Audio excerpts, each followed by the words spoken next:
Ndiri murume ane 45 years. Ndakaunzwa kuno ku-UK nemukadzi.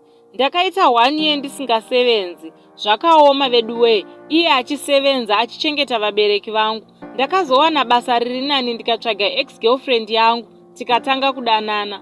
Unfortunately ndakabatwa red-handed kuti ndiri kuchita akandiregerera. Kutaura chokwadi handina kusiya kudanana ne-ex-girlfriend yangu iyi. Basa remukadzi rakabva rapera ndikamubata rafu ndikawedzera kuhura. Iye nyaya yake akabva aiendesa kuLabour Court tikaenda for 3 years tichinetsana. So akazozviziva kuti ndichiri kuhura, ipapo ndo pakatangira ma1 ese. Akaudza girlfriend yangu kuti ari kuda kumuuraya, apa munhu ane hama ng'anga. Zvekufa hazvo kwegirlfriend hazvina basa, handimude, asi akati ari kuda kundiurayawo inini futi. So ndaiti kutamba, ndakazoona mufoni make muine 2 numbers, imwe yakanzi Sekuru Chipinge, imwe yakanzi Sekuru Mozambique. So ndiri kuziva kuti korona ichingopera achamhanya ikoko sekutaura kwake. Please ndodii hama dzangu. Apa to make it worse akahwina 50,000 pounds. Saka anoti mari yekuripa ngozi anayo.